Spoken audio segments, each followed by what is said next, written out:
Congressman Chris Collins of New York. Will he be part of a Trump team? Guess what? I'll ask him when we come back. The transition of power is underway tonight with Donald Trump's team looking at potential cabinet members, floating names for top spots inside the Trump White House and the Trump administration. Let's get some more. Republican Congressman Chris Collins of New York is joining us. Congressman, thanks for joining us. Good to be with you. Good to be here. Thanks very much. You were the first member of the U.S. Congress to support Donald Trump. Do you see yourself potentially as part of a Trump White House team? I really don't. I've been thinking long and hard about this. I had a long conversation with President-elect Trump today, and I told him I'm really not interested in joining the administration. I'm in a job now on the Energy and Commerce Committee in Congress at a stage in my career. That's where I want to end my career. But I do think there's a role I can play, having assisted Mr. Trump or President-elect Trump for 9 months with my colleagues in Congress. And I actually floated that today with Speaker Ryan as well.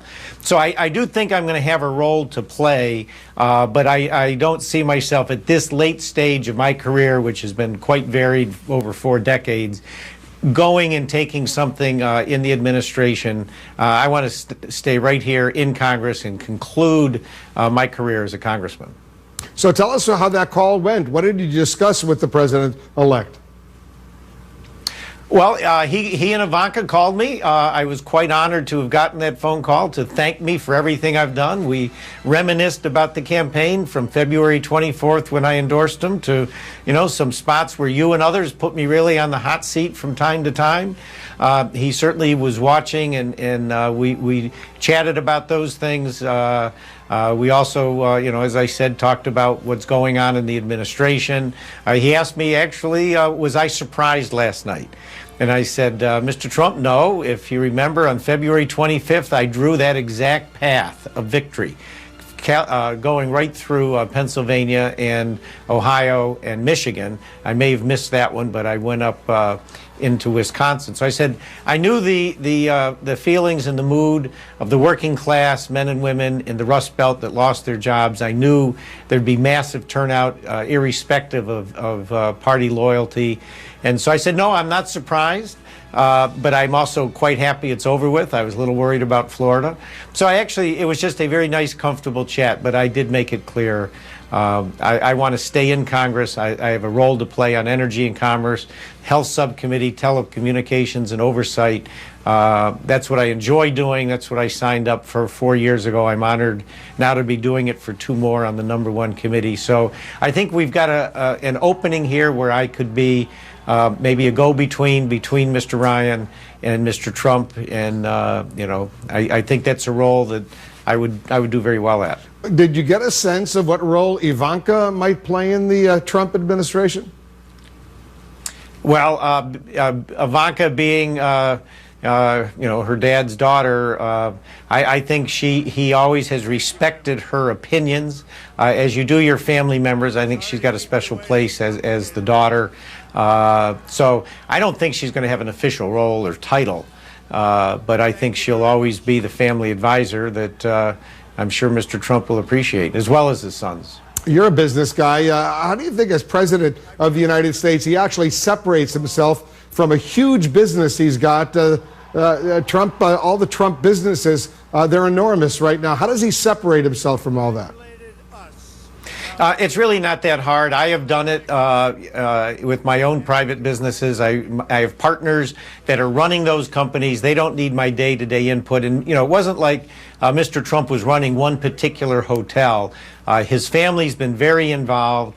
And it's really not that hard to step away once you've got all your management team in place, and in his case, family that he knows he can trust is an important thing.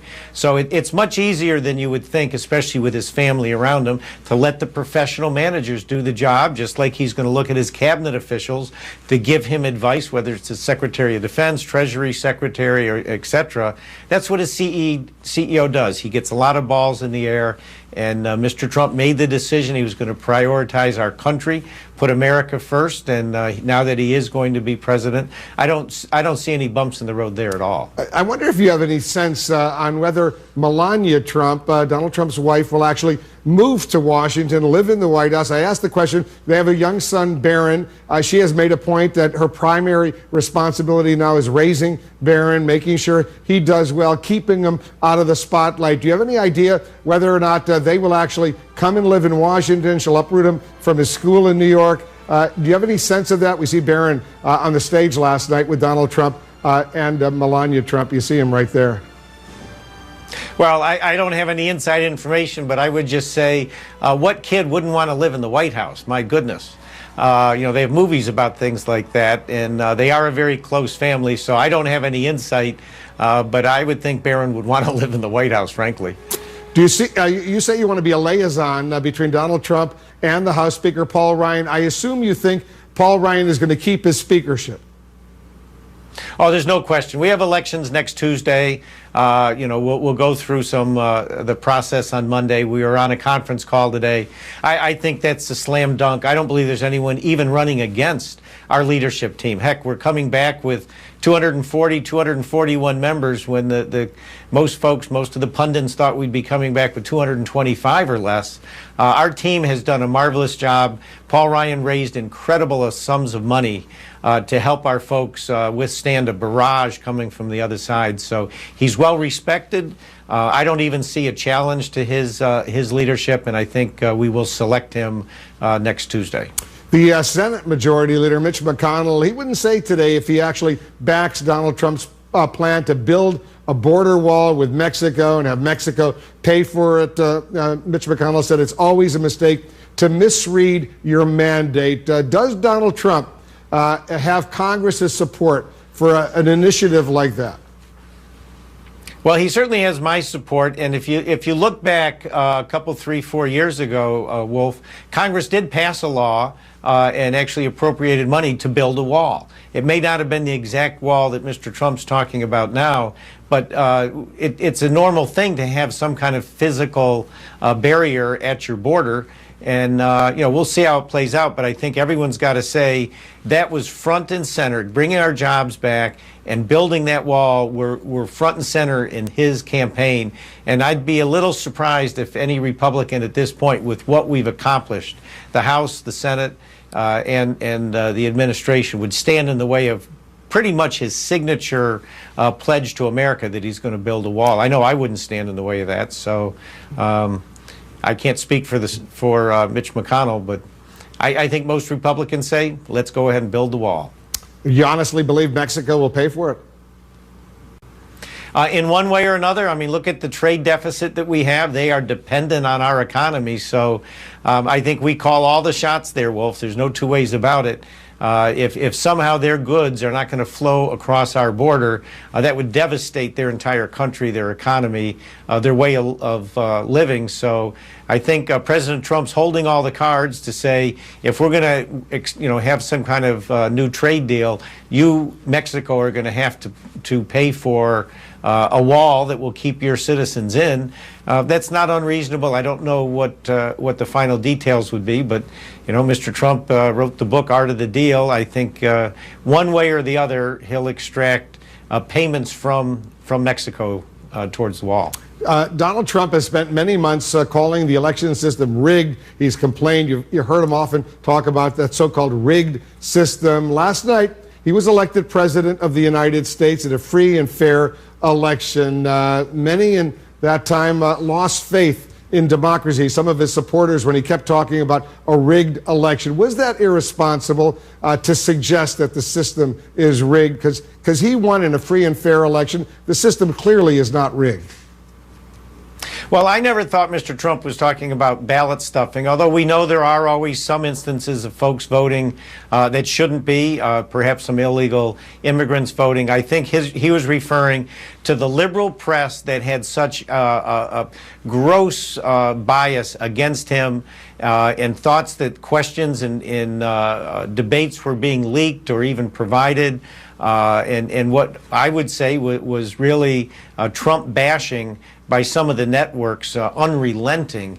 That's what he's meaning. The public was not getting a fair look at the candidates in an unbiased way. There was a media bias there that was disproportionately targeting him, and I believe that's what he was referring to, well, not ballot stuffing. But because, yes, he often railed against the news media, the mainstream news media. He was very, very forceful on that. But he also tweeted this. This was October 17th. I'll put it up on the screen. I'll read it. Of course, there is large-scale voter fraud happening on and before Election Day. Why do Republican leaders deny what is going on? So naive. That's what he said only a few weeks ago, a few weeks before this election. Do you agree that there was yesterday widespread voter fraud? No, I don't think there was widespread voter fraud, nothing that would have influenced the results of this election. I do think we should be able to do better, especially with ID, to make sure that we absolutely don't have any voter fraud, to make sure the folks that are voting should be voting. No, I don't think there was anything along those lines. There were probably isolated instances here and there, but nothing that would influence the election. And very quickly, you're from Erie County in western New York, Buffalo, New York, my hometown. How did Trump do there? Hillary got 50%, Donald Trump got 45%, but in a county that is 2-to-1 Democrat, it was way closer than Hillary Clinton would have liked. So she may have won by 5 points, but she came in with a 2-to-1 voter advantage. All right, Congressman Chris Collins, as usual, thanks so much for joining us. Okay, good to be with you, Wolf. Say hello to all my friends in Buffalo. Coming up.